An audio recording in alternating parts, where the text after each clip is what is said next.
थम के साहसी काम। एक बार की बात है, वहाँ एक दानव रहता था जिसकी लड़ाई एक लालची जादूगर से हुई एक खजाने को बांटने के विषय में। लड़ाई के बाद दानव ने बहुत खतरनाक तरीके से जादूगर को कहा, अगर मैं चाहूँ तो तुम्हें अपने अंगूठे के नीचे कुचल सकता हूँ। अब दूर हो जाओ मेरी नजरों से। जादूगर तुरंत वहाँ से चला गया, पर एक सुरक्षित दूरी पर जाकर उसने अपना भयंकर बदला उस पर उछाला। अब्राकडाब्रा, लो मैं तुम पर जादू करता हूँ। काश वो बेटा जो जल्दी तुम्हारी पत्नी तुम्हें देने वाली है कभी भी मेरे अंगूठे से ज्यादा बड़ा ना हो। ये बच्चा तो बिल्कुल भी दानव नहीं है। चुप रहो, ये हमारा बच्चा है, चाहे ये कितना भी सूक्ष्म क्यों न हो। टॉम थम के जन्म के बाद उसके माता पिता बहुत दुखी हो गए। वो कभी उसे ढूंढ ही नहीं पाते थे, क्योंकि वो उसे देख ही नहीं पाते थे। ये कहाँ चला गया? जरा धीरे बोलो। उन्हें फुसफुसाहट में बात करनी पड़ती, इस डर से कि कहीं वो बहरा ना हो जाए। मैं यहाँ हूँ पिताजी, आप मुझे कभी नहीं देख सकते। क्षमा करना बेटा। टॉम थम को पसंद आता बाग की छोटे छोटे प्राणियों के साथ खेलना, बजाय अपने माता पिता की संगत पे रहने के जो उससे अलग थे। ए घोंगा भाई, कैसे हो तुम? वो घोंगे की पीठ पर सवार होता और गौबरेलों के साथ नाचता।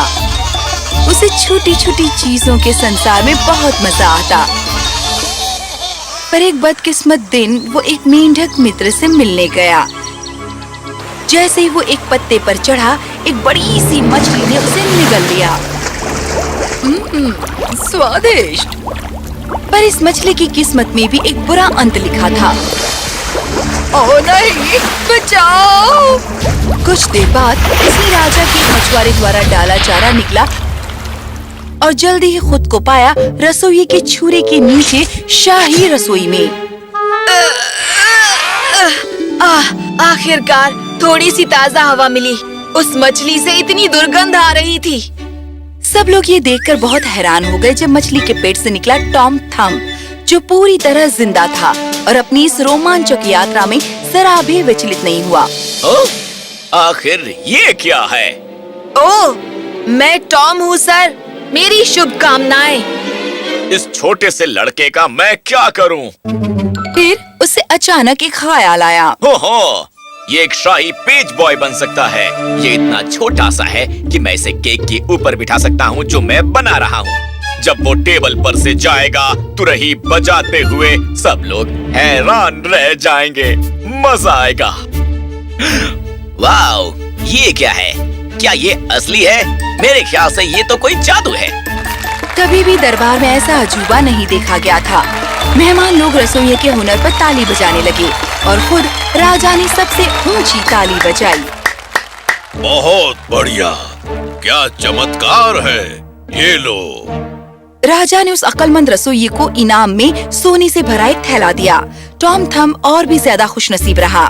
हे टॉम, तुमने मुझे नायक बना दिया। रसोइये ने उसे पेज बॉय बना दिया और वो पेज बॉय बना रहा, अपनी नौकरी की सभी उपलब्धियों का आनंद लेते हुए। ये लो टॉम, ये रही तुम्हारी सवारी और ये रही तुम्हारी तलवार तुम्हारी सुरक्षा के लिए। ये बहुत ही बढ़िया है, धन्यवाद रसोइया महाराज। और ये रहा कुछ शाही खाना, खुद राजा भी यही खाता है। वाओ, ये बहुत ही अच्छा है। टॉम को सभी अच्छी चीजें मिली और उसके बदले में वो दावत के समय मेज पर ऊपर नीचे मार्च करता, जो उसे असल में बहुत पसंद था। आप कैसे हैं जनाब? मैं भी ठीक हूँ। अच्छा सूट है टॉम। टॉम खुशी के मारे झूम उठता है और एक औरत को देखते ही सीटी बजाता है। मैडम, आप बहुत ही सुंदर हैं। वो औरत मुस्कुराती है। ओह, बहुत बढ़िया टॉम, तुम लाजवाब हो। ओह, मुझे नफरत है उस टॉम से। पता है उसने मेरा राजा मुझसे चुरा लिया है।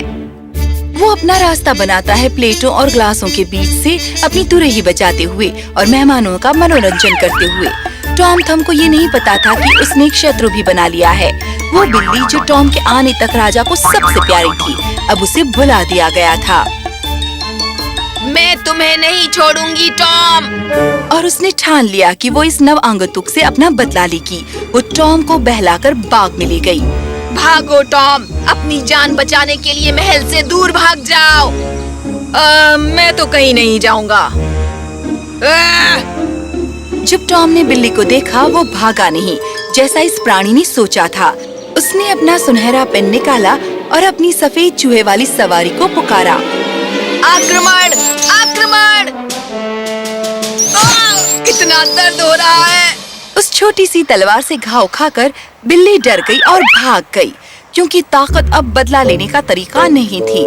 बिल्ली ने चालाकी इस्तेमाल करने का फैसला किया। टॉम के पास तलवार है, पर मेरे पास दिमाग है। मैं उसे अपनी चतुराई से उसे खत्म कर दूंगी। उसने दिखावा किया राजा से टकराने का जब वो सीढ़ियों से उतर रहा था। बिल्ली ने धीमे से म्याऊं किया। ओ किटी, ध्यान रखो। नहीं महाराज, आप सावधान रहें, चौकस रहें। कोई आपके लिए षड्यंत्र रचा रहा है। क्या मतलब है तुम्हारा? किससे सावधान रहे? कैसा षड्यंत्र? फिर उसने एक बहुत ही भयंकर झूठ बोला। टॉम थंब योजना बना रहा है आपके खाने में हेमलॉक का जहर डालने की। मैंने उस दिन उसे बाग से पत्ते तोड़ते देखा था। क्या? हाँ महाराज, मैंने उसे यही शब्द कहते सुना था। एक बार एक राजा को बिस्तर पर रखा गया था, बहुत ही भयंकर पेट दर्द के कारण, जब उसने बहुत ज्यादा चेरीज खा ली थी। ओह, टॉम कितना बुरा है। मुझे वो अच्छा लगता था। पर ऐसा लगता है महाराज कि वो आपको पसंद नहीं करता। म्याऊं। राजा इस जहर के ख्याल से ही डर गया, तो उसने अपने पहरेदार टॉम थम को लाने के लिए भेजे। उसे तुरंत बुलाओ। हाँ, उसने मुझे अपनी तलवार चुभोई थी। अब उसे राजा की तलवार का सामना करना पड़ेगा। हाँ महाराज, आपने मुझे बुलाया। ओह देखिए महाराज, देखिए। बिल्ली ने अपने शब्दों का सबूत दिया एक हेमलॉक के पत्ते को खींचकर सफेद चूहे की काठी के कपड़े के नीचे से, जहाँ उसने स्वयं इसे छिपाया था। ये मेरा नहीं है। तो क्या तुम योजना नहीं बना रहे थे हेमलॉक का जहर राजा के खाने में मिलाकर उसे बीमार करने की? हाँ, टॉम थम इतना हैरान हो गया, वो शब्द नहीं ढूंढ पा रहा था उसका इनकार करने के लिए जो बिल्ली ने कही थी। गिरफ्तार कर लो इसे तुरंत। राजा ने बिना कोई समय गवाए उसे जेल में डाल दिया, क्योंकि वो इतना छोटा सा था कि उन्होंने उसे एक पेंडुलम क्लॉक में कैद कर लिया। ओह मेरी किस्मत को श्राप लगा है। घंटे गुजरे और दिन भी। टॉम बस अपना समय गुजारता है पेंडुलम पर झूलते हुए। जब तक की रात नहीं आ जाती, उसने ध्यान आकर्षित किया एक बड़े से रात के पतंगे का, जो उस कमरे में इधर उधर उड़ रहा था। ओ प्रिय पतंगा, मुझे यहाँ से निकालो। टॉम थंब रोया, शीशे पर दस्तक देते हुए। ओ मेरे प्यारे, कौन हो तुम? मैं टॉम हूँ, कृपया मेरी मदद करो यहाँ से निकलने में। ओह, कहीं फंस जाना बहुत बुरा होता है। हुआ ये था कि उस पतंगे को अभी अभी एक बड़े डब्बे से रिहा किया गया था, जिसमें वो सोई हुई थी। तो उसने टॉम थम पर दया की और उसे आजाद किया। ये लो। धन्यवाद। तो अब तुम कहाँ जाओगे? मुझे पता नहीं, मेरे पास जाने के लिए कोई जगह नहीं। फिक्र मत करो, मैं तुम्हें तितलियों के राज्य में ले जाऊंगा। वहाँ हर कोई छोटा है तुम्हारी तरह। वो वहाँ तुम्हारा ध्यान रखेंगे। सचमुच? बहुत बहुत धन्यवाद। और यही हुआ। आज भी तितलियों के राज्य में उन तितलियों की निशानी को देखने के बारे में पूछा जा सकता है, जिसे टॉम थम ने बनाया था इस शानदार रोमांचक यात्रा के बाद।